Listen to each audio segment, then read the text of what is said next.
네, 오늘은 이사야 60장에서 63장을 읽겠습니다. 길고 긴 사실은 굉장히 큰 책인데 이사야서가 통독으로 읽으니까 굉장히 빨리 지나갑니다. 그래서 오늘 읽고 내일 읽으면 이제 끝이 납니다. 이사야서 이제 60장에 이제 그 또 회복의 메시지가 등장합니다.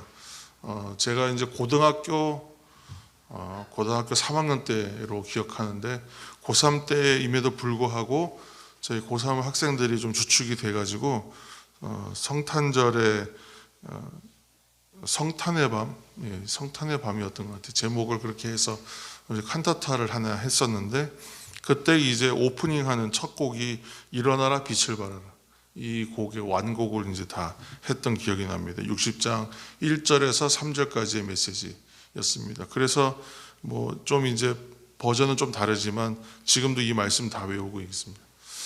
그래서 참 그때 그 기억이 나는데 그 찬양 부를 때의 그 감격이랄까 감동이랄까 연습했던 그 시간들 가운데 수없이 불렀는데 그때마다의 어떤 그 마음과 영을 이렇게 소생시킨다고 하는 그런 격동시키기까지 하는 그런 은혜가 있었던 생각이 납니다. 하나님의 이 회복의 이제 메시지가 이렇게 이사야 선지를 통하여 이제 시작이 다시 이제 열리고 있습니다. 멸망에 대한 예언과 반대로 지금 회복이 선포되는 것은 당장은 남유다의 이제 회복을 말하는 것이지만 이것은 그 하나님의 그 영원하시고 깨어지지 않는 하나님의 언약, 약속의 성취를 통한 회복이기도 합니다. 그래서 또한 백성들로 하여금 평화를 누리고 거룩한 백성 되게 하시는 그런 궁극적인 회복을 말하는 메시지라고 할 수 있습니다.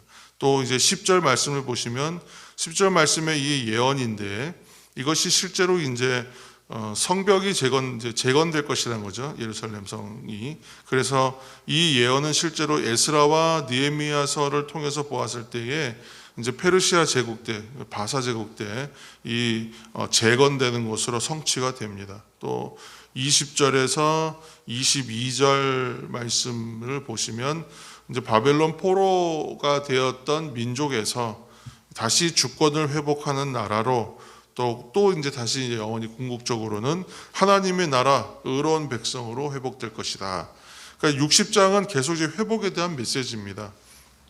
그리고 이제 61장으로 가셔서 61장 1절에서 3절까지 이제 내용들에서 나오는 것은 기름 부음을 받은 자라는 뜻을 가진 것이 바로 메시아이죠. 메시아. 기름 부음을 받았다. 메시아.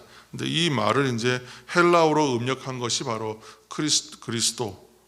그리스도입니다. 그래서 성경에서 나오는 기름 부음은 한 세 가지 정도에 해당하죠. 한 세 기름 부음을 받는 대상들. 그러니까 메시아, 그리고 왕, 그리고 제사장, 이렇게 세 어떤 그런 세 지위밖에 없습니다. 그래서 제사장은 아론부터 시작되었고 왕은 다윗에게서 볼 수 있고 이제 메시아 예고로 이제 61장 1절에 기름 부음이 있다 이렇게 예고하고 있죠. 그리고 1절에 3절까지의 내용은 그래서 기름 부음을 통하여 이제 메시아의 사역을 이제 소개하는 예고편입니다. 근데 이 내용들이 실제로 예수님께서 이 땅에 오셔서 자신의 이제 사역을 선포할 때에 누가복음 4장 16절에서 20절 말씀을 통해서 실제로 성취가 됩니다. 그리고 이제 61장 4절부터 이제 9절까지의 내용이 메시아 사역을 소개하는 내용이에요. 보시면 4절은 황폐한 성읍이 회복될 것이다. 또 둘째로 이제 6절에는 모든 민족들 중에서 이스라엘을 제사장으로 삼고 하나님의 봉사자로 회복시키실 것이다. 셋째로는 7절 말씀에 보시면 풍요를 회복하게 하실 것이고 넷째로는 9절에 복된 백성 복받은 자손이라 인정받음으로 회복될 것이다. 이처럼 메시아를 통해서 회복된 나라, 궁극적으로 영원히 성도들이 누릴 그 하나님의 나라가 무엇인가, 그 나라의 삶이 어떠한가 11절에 보시면 찬양이 널리 울려 퍼지게 된다. 이렇게 지금 쭉 이제 내용들이 전개되고 있습니다. 62장 1절을 우리가 한번 이사야서 62장의 1절 한번 읽겠습니다. 62장 1절. 나는 시온의 의가 빛같이 예루살렘의 구원이 횃불같이 나타나도록 시온을 위하여 잠잠하지 아니하며 예루살렘을 위하여 쉬지 아니할 것인즉. 아멘. 이처럼 이제 오실 메시아가 예루살렘을 위하여라고 되어 있는데, 그러니까 쉬지 않는다라는 이제 구절이 나오는데, 쉬지 않으실 것이다. 곧 이것이 이제 중보 또는 이제 중재 하는 것을 쉬지 않을 것이다, 이렇게 얘기하는 거예요. 그리고 이제 2절도 한번 읽을까요? 2절입니다. 이방 나라들이 내 공의를 묻 왕이 다 내 영광을 볼 것이요 너는 여호와의 입으로 정하실 새 이름으로 일컬음이 될 것이며. 아멘. 새 이름으로 불린다는 것은 이제 새롭게 재창조할 것이다. 마치 그 야복 강가의 야곱이 이제 이름을 새로 받잖아요. 이스라엘이라 하리라. 좀 새롭게 된다는 것이잖아요. 새로운 존재가 된다. 그것처럼 새 이름으로 이렇게 다시 재창조된다. 그렇게 약속을 받듯이 그렇게 될 것이다. 그리고 이제 3절에서는 뭐지? 존귀하게 될 것이다. 그리고 4절도 읽을까요? 4절. 다시는 너를 버림받은 자라 부르지 아니하며 다시는 내 땅을 황무지라 부르지 아니하고 오직 너를 헵시바라 하며 내 땅을 뿔라라 하리니 이는 여호와께서 너를 기뻐하실 것이며 내 땅이 결혼할 것처럼 될 것임이라. 아멘. 4절에 이제 보면 버려진 존재, 버림받은 자, 또 황무지 이런 표현이 나오잖아요. 그러니까 이것과 이제 대조되는 표현이 헵시바와 이제 뷸라 이렇게 이제 대조하고 있어요. 그러니까 그 전에는 뭐냐면 버려진 존재요, 황무지 같은 존재로 지금 되어 있지만 다시는 그런 존재가 아니라 하나님께서 헵시바와 같고 뷸라와 같이 하겠다. 헵시바는 실제로 그 당시에 이제 히스기야 왕의 아내 이름이 헵시바예요. 그런데 이 헵시바라는 뜻이 나의 기쁨이 그에게 있다. 그 밑에 있는 표현들이 그 이제 표현입니다. 그리고 뷸라는 이제 결혼한 여성을 말하는 거예요. 그러니까 결혼의 관계처럼 그 언약 관계가 다시 맺어진다. 그렇게 회복된다.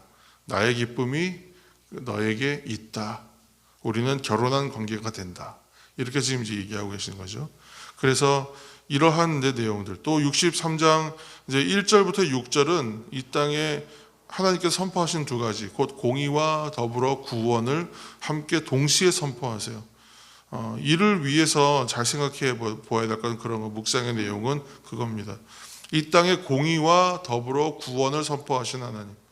이를 위해서 하나님의 백성들을 어떻게 하시냐면 불순종하면 징계하시고 또 심판도 하세요. 그런데 결국은 제사장 나라로 회복되게 하기 위하여 은혜를 베푸신다. 그러니까 공의는 잘잘못을 정확하게 가리는 거. 하나님의 의가 선포되어야 하기 때문에 의와 함께 더불어 있지 못할 것들을 다 제거해야 됩니다. 그래서 때로는 때려야 되고 때로는 고쳐야 되고 때로는 씻어내야 되는 거예요. 그래서 회개도 해야 되고 회개도 막 촉구하고 그렇게 해서 백성들을 돌이켜서 그들을 심판하기도 하고 회개하게 하기도 하고 정결하게 씻기 위하여 징계도 하시는 거예요. 그렇게 하고 나서는 뭐냐면 그들을 온전히 어떻게 해요? 제사장 나라로 회복되도록 은혜를 베푸셔서 그렇게 이끌어내신다는 거예요. 이것이 바로 구원에 대한 메시지죠. 그러니까 하나님의 공의와 구원의 메시지는 같이 선포된다는 것을 이사야서를 통해서 우리가 계속 발견해 가고 있습니다. 그러니까 하나님은 어떠한 분이시냐? 우리가 이제 그 로마서에 있는 8장에 있는 말씀처럼 모든 것을 합력하여 선을 이루시는 분, 이렇게 하나님을 표현하는 것처럼 지금 하나님은 어떤 분이냐면 공의와 구원을 함께 선포하시는 하나님. 이사야서는 그렇게 또 얘기할 수 있는 것이죠. 그렇게 이제 하나님의 이 사랑을 경험한 사람이 누구냐? 곧 이제 이사야 선지자가 대표적인 사람이죠. 그래서 그가 15절부터 19절의 내용은 중보기도예요. 남유다를 위한 중보기도. 그래서 이 중보기도와 이것은 하나님의 사랑을 경험하였으므로 하나님께서 어떠한 뜻을 갖고 계시는지를 알았기 때문에 드릴 수 있는 기도. 여러분, 그래서 우리가 중재 기도 또는 중보 기도를 할 수 있는 것은 하나님의 은혜를 경험하였기 때문에 할 수 있는 기도예요. 그리고 그럼 그 기도하면 어떻게 되겠어요? 하나님의 사랑을 경험할 수 있는 기도가 되는 거예요. 능력이 있는 기도. 지금 뭐냐면 하나님의 공의와 구원이 선포되는 것을 보면서 이사야가 큰 감동을 받아요. 감동을 받아요, 진짜. 그래서 그가 그 기도를 이제 계속 하는 거예요. 그 땅을 위하여, 그 백성들의 운명을 위해서 기도하고 있어요. 중보 기도합니다. 오늘도 이 말씀 앞에서 우리가 받는 마음은 오늘도 성도의 기도에 하나님은 귀를 기울이시겠구나. 우리 주일날 나눴던 것처럼 성도들의 기도에는 하나님의 귀를 기울이시겠구나. 그리고 행하시겠구나. 이것을 생각하시면서 오늘도 함께 기도하실 때에 특별히 교회를 위해서 기도해 주시고 또 특별히 환우들을 위해서 그렇게 중재적 기도, 중보 기도를 드리시는 저와 여러분이 되시기를 예수님의 이름으로 축복합니다.